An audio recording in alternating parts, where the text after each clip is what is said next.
Please lead the prayer, Jerry.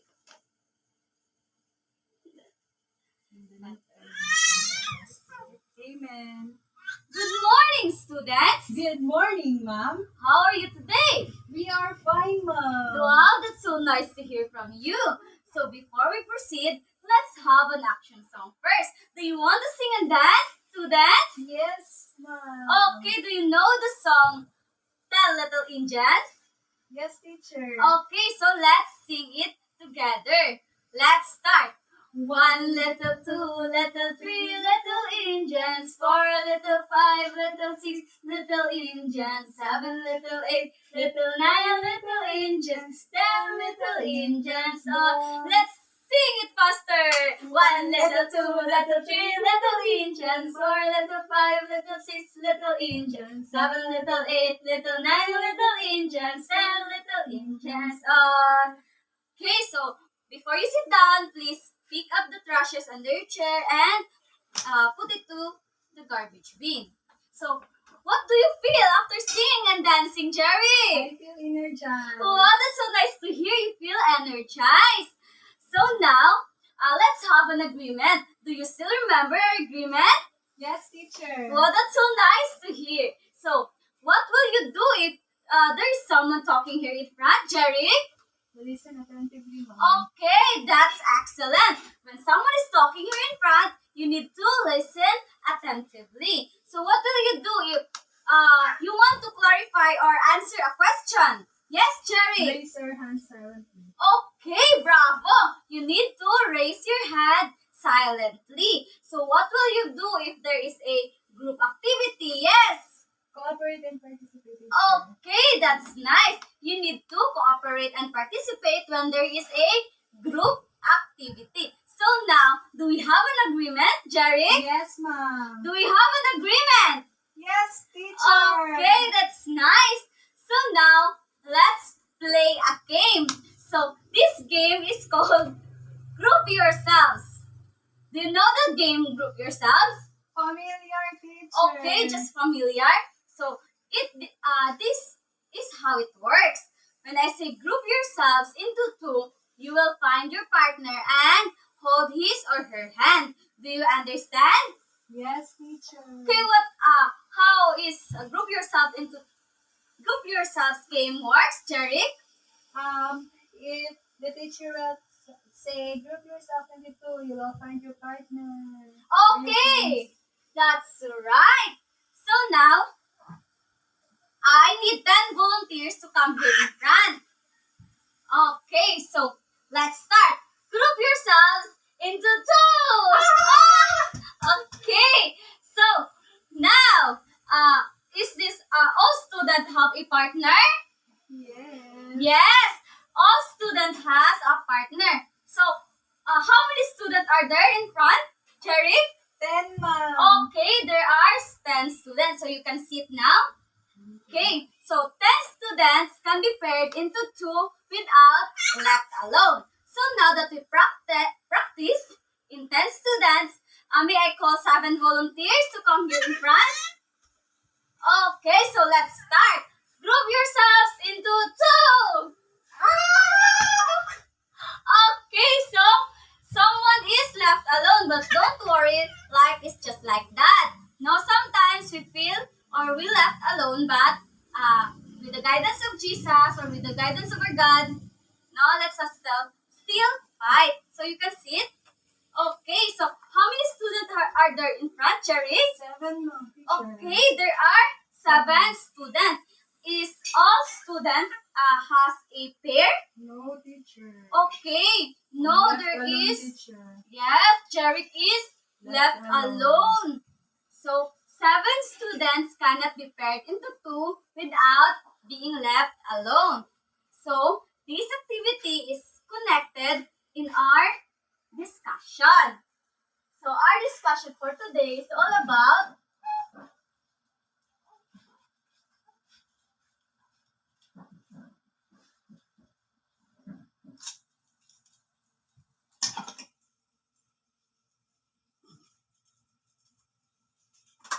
our discussion for today is all about, please read everyone.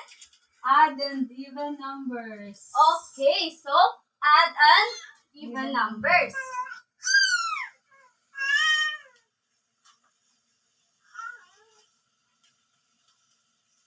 So at the end of the class, or at the end of 50 minutes class, 80% of the pupils should be able to please read, Jeric. Recognize odd and even numbers and give examples of odd and even numbers. Okay, can I expect that to you? Yes. Okay, that's nice. So now we will have a group activity. So I will divide the class into two groups. This will be the first group and this would be the second group. So I'll provide you a manila paper and I will provide you the manila paper and the instruction is inside. Okay, do you understand? Yes. Okay, so this would be the first group and this would be the second group. So group 1, can you please read your instruction?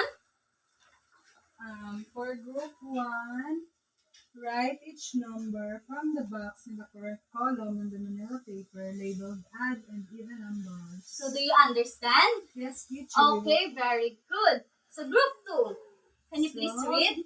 For group 2, so write your answer in the correct column labeled odd and even numbers in the manila paper. Okay, do you understand your instruction? Yes, we're just, I don't know.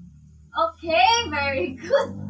Okay, so I will just give you 5 minutes to finish your task and then paste your work here in front. Do you understand? Yes, teacher. Very good. So you can start.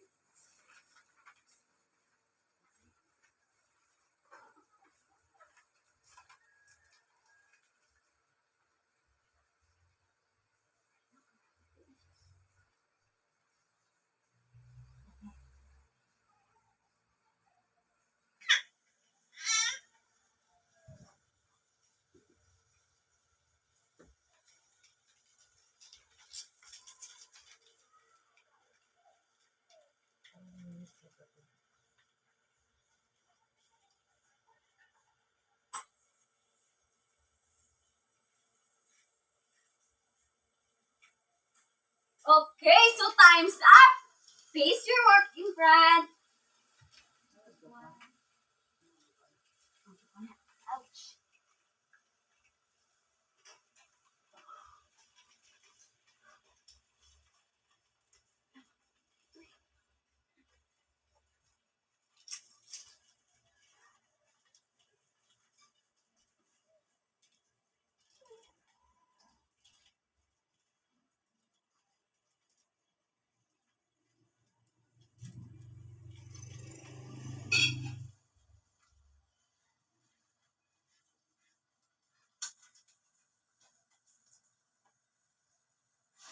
Okay, so group 1 representative, can you please report your work? Our answer of numbers is 11, Nadiril 12, 11, 1, 4 sa even numbers, dayon 6 kay sa even numbers, and ang 9 kay sa odd numbers, and ang 5 kay sa odd numbers. Okay, so group 2, please present your work. Okay, for our task is to write here the odd and even numbers. So in odd number 4, 3, 5, 7, 2, 6, 8. Okay, so now let's check your answer. But before that, let us define first what is an odd numbers and even numbers so that we can correct your work.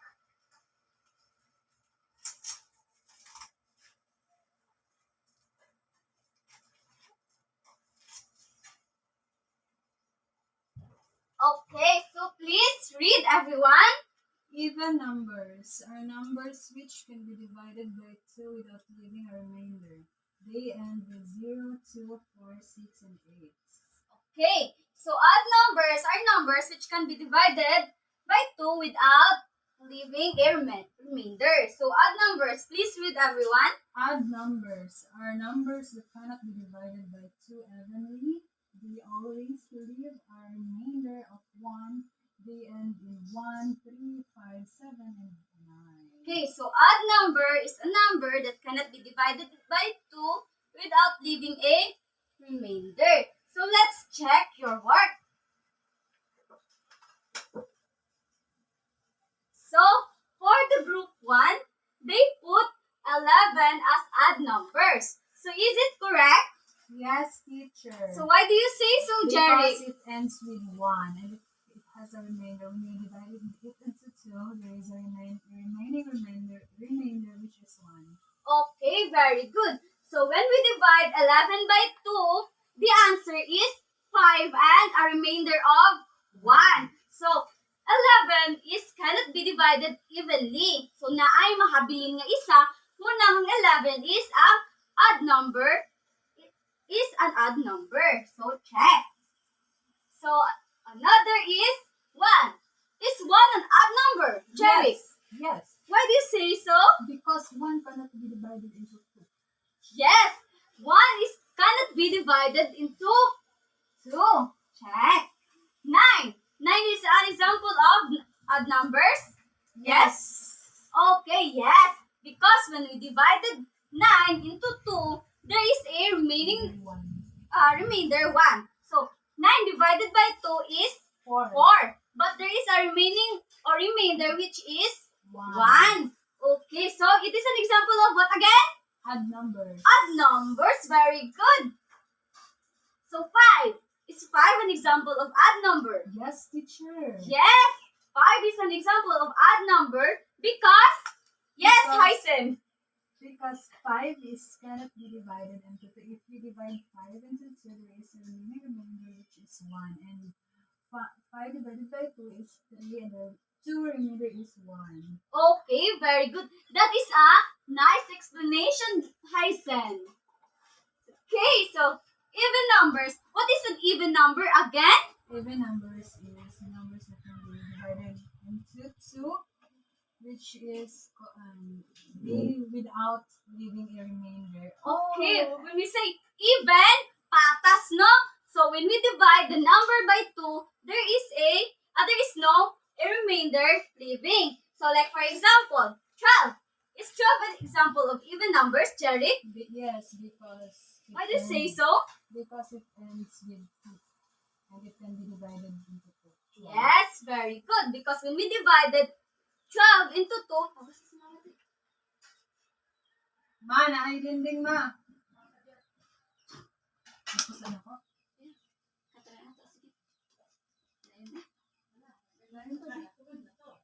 ha?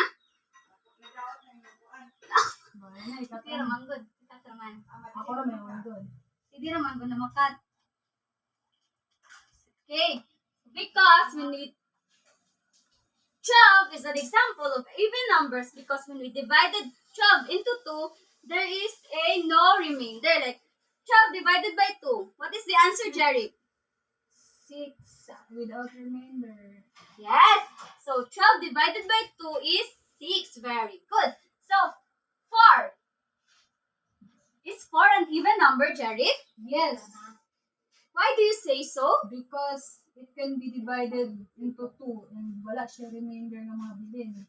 Okay, excellent explanation, Jerry. So 4 is an example of even numbers because when we divide 4 into 2, there is no remainder. So 4 divided by 2. What is the answer, Jerry? 2. Yes. So 6 is an example of even numbers because again, it can be divided into 2 without leaving a remainder or walay mahabilin nga isa. Huwag mo siyang i-divide sa duha. 6 divided by 2, pinagali, Jerry? 3, teacher. Yes, 3. O walay nahabilin nga isa. Correct. So, group 1 got 1, 2, 3, 4, 5, 6, 7. 7 points over 7. So, 100%. Group 2. Let's check the work of Group 2. Okay, so 4. So, the Group 2 write 4 in odd number column. So, is 4 is an example of odd number? No, teacher. Yes. Can you please stand up? No, teacher. No? Why do you think so? Their answer is correct because 4 can be divided into 2, and if a number can be divided into 2 without leaving a remainder 1, it is an even number. So 4 belongs to the even number. Yes, excellent explanation, Jeric. So again, 4 is an example of even numbers because if a 4 can be divided into 2 without leaving a remainder. Wrong.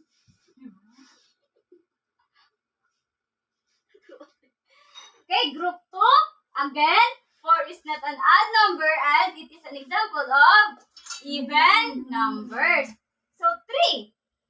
Is 3 an odd number, Jerry? Yes, teacher. Yes, because when you divide 3 into 2, there is a remaining remainder which is 1. 1. Okay, check. 5. Is 5 an odd number, Jerry?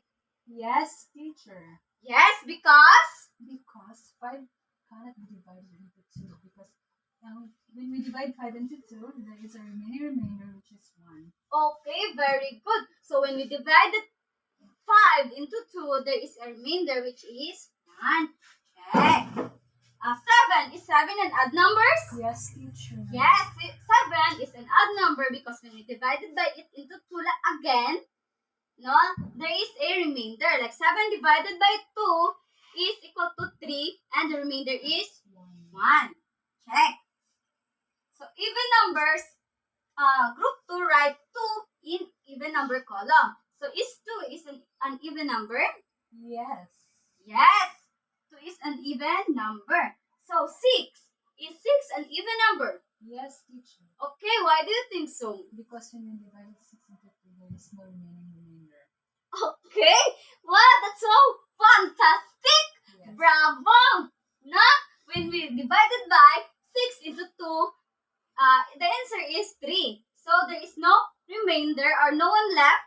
So the answer is even number. So check. 8. Is 8 an even numbers? Cherry. Yes. Yes? Okay. Can you please explain? Yes, because when we divide 8 to 2, which is 4 without remaining remainder. Okay, very good. So 8 is an example of even number because when we divide it by 2, when we divide it into 2, there is no remaining remainder of 1. Check. So, other answer is 1, 2, 3, 4, 5, 6. So, 6 over 7. So, 90%. Very good. So now,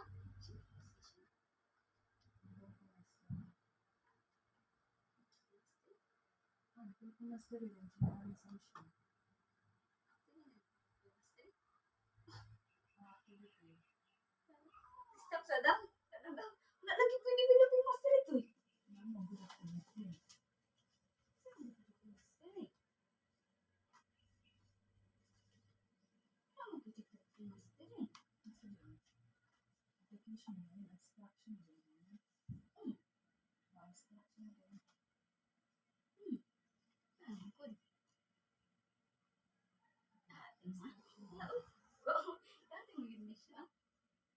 So again,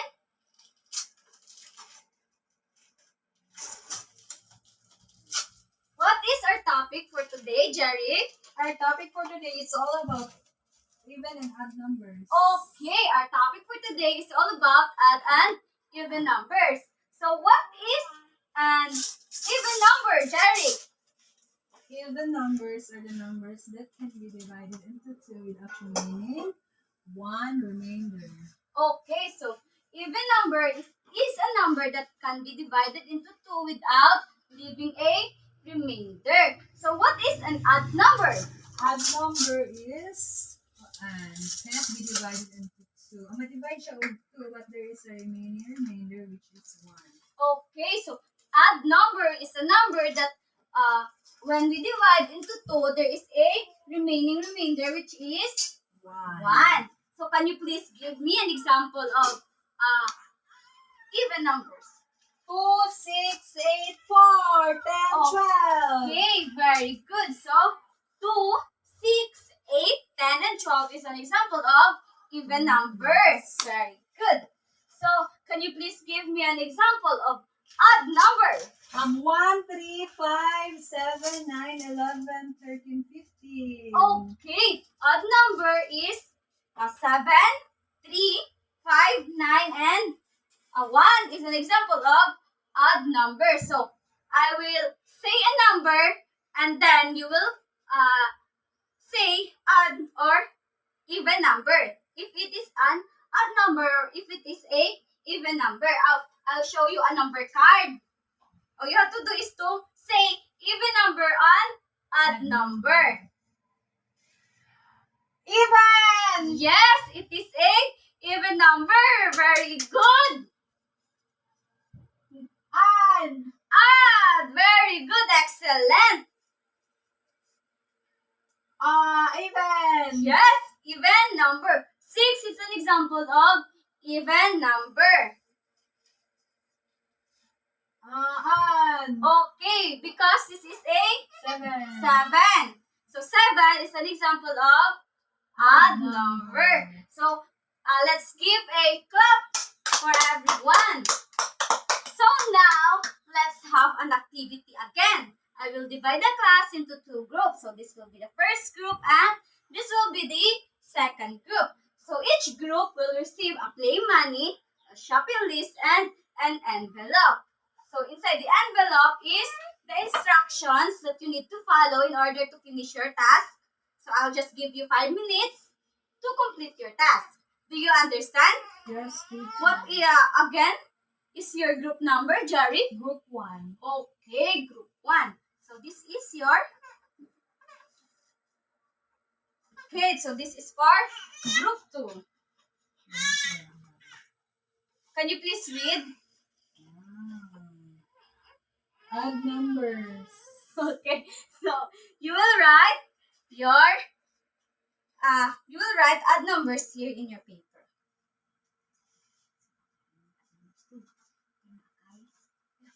Daladay, kaniday inyo ang shopping, groceries. Dari mo mamalit sa inyo ang shopping list nga nasa inyong lista. So group 1, this is your store, and group 2, this is your store. So you can now start your activity.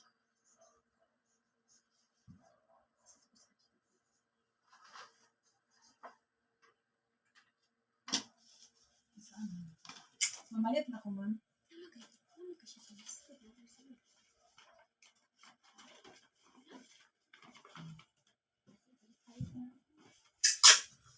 I will buy a shoes.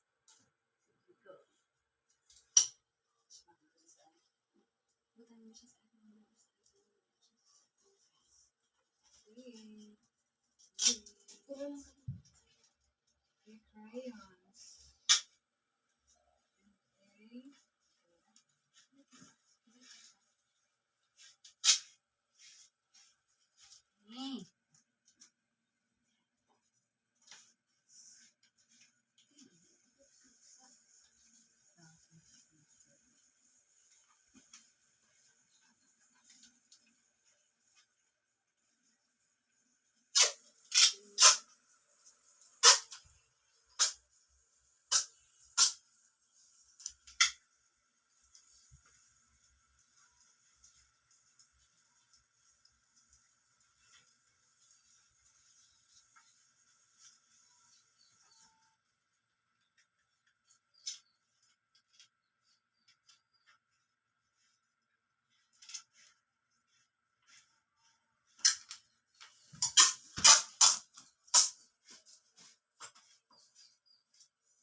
Do you have a question, Jerry?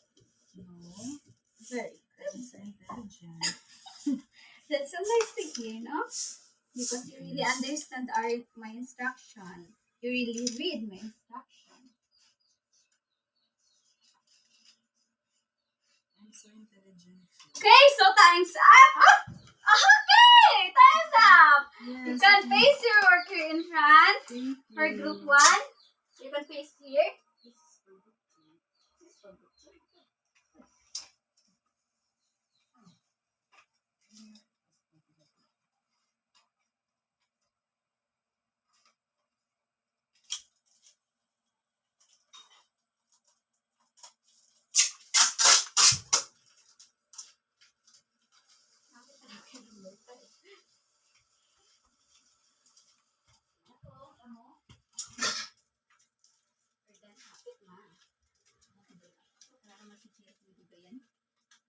second.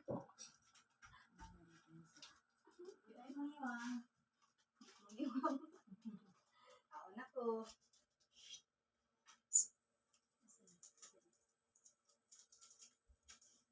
Okay, so group 1, can you please present your work? For group 1, okay, for group 1, here is our work. So, odd numbers are 1, 3, 5, 7, 9, because when we divide them into 2, there is a remaining remainder, which is 1. And I bought shoes and pencil case because I like it. It's so very nice. And the price is? The price is 13, which is odd, and 3 pesos, which is odd numbers. Okay, so next. So next, even numbers 2, 4, 6, 8, 10. So I bought 1 pieces of bag, 8 pesos ang price, and 3 crayons. Ang price is 12. Okay, so very good. So let's give a Coca-Cola clap for group 1. Do you know how Coca-Cola clap? Yes, teacher. Wow, that's fantastic. Okay, so 1, 2, 3, 1, 2, 3.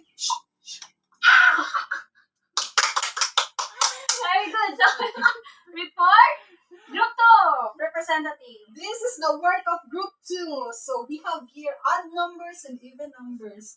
So in odd numbers, we list here 1, 3, 9, 5, and 7. So nipalit ni sa store ni Lorenz Store og isa ka pencil case, ug isa ka sapatos. Kaya ganahan kayo ko.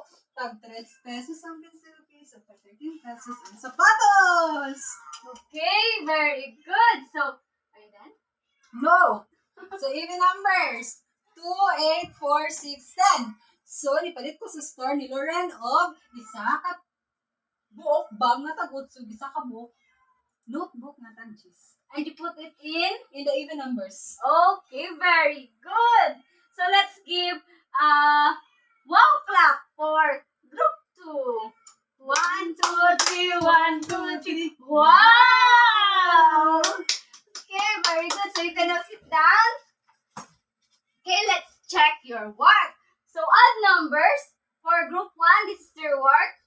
So they put 1. Is 1 an odd number? Yes. Yes. Is 3 an odd number? Yes. Very good. 5, 3. Check. 7, Add numbers. 9. Add numbers. Okay, is shoes 13 pesos? Is 13 pesos an odd number? Yes, teacher. Very good. Pencil case 3 Yes. pesos. Yes, it's add number. Okay, so next for even numbers. 2, Check. 4, Add even. 8, Even. 10. Even. So, Ako back. teacher. Oh, wow. There is a 6. Yes, teacher. Even teacher. Yes, this is all a even number because when we divided it into 2, there is no remainder. And divide bag, which is 8 pesos. Pesos worth. So it's 8 pesos worth. And even numbers? Yes, teacher. Yes, it is an even number. It's 12. An Yes. even number. Yes. Okay, so all in all, group 1 got a perfect score. 100%. Yoo-hoo! For group 2. Wow. Okay. Let's check their work for odd numbers. It's 1, Yes. 3, Yes. 9. Add numbers. 5, Add numbers. Add 7. numbers. Yes. All in all, 1, 3, 9, 5, and 7 is an example of odd numbers because, Jerry? Because when we divide it into 2, there is a remainder 1. Yes. Excellent. And divide pencil case 3 pesos. It is an odd numbers and shoes 13 odd number. Very good. Okay, so even number 2. Even. Yes. 8, Even. 4, Even. 6, Even. 10. Even. Okay. All in all, this is a even number because when we divided it into 2, there is no remainder, which is 1. And divide bag, which is at 8 pesos. It is 8 an example of even Yes, numbers. teacher. Yes. 10 po, teacher. Yes. So all in all, group 2 got a perfect 100%. score, which is 100%. Yoo-hoo! Yoo-hoo! Okay, so now I really see that you really understand my topic. So now, let's check if all of you get understand my topic. So, I have here a test. No? So, direction, I will first read the direction. Read the question carefully. Write the letter of the correct answer before the number. So, do you understand? Yes. Okay, so, you can answer. Done, teacher. Okay, so please pass. And now,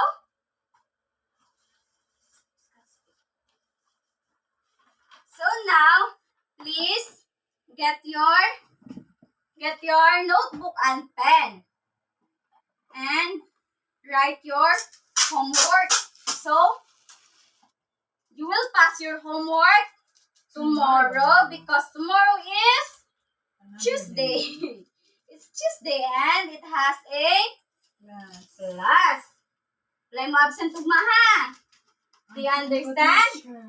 Why? Because, Why, Jerry? Because I will go to a vacation party. Well, because yes, it's a December and your family wants to go to the vacation. Where do you go? Where will you go?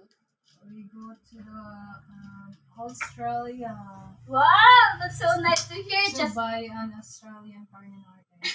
yes, that's so nice. Can you please give me Australian carne norte para mabalin niyo? Just please pass an excuse letter dyan para ma-excuse ka na ako ha. Kaya basin og watranin mo. My parents will be the ones sending it to you. Yes, very good. Kaya basin og wakay kwarta. Okay, so now, are you done? Yes, teacher. Okay, so please stand everyone. Okay. Goodbye class. Goodbye, teacher. Thank you and goodbye all. Ba't yung cellphone to? Wala ka ba 30 na?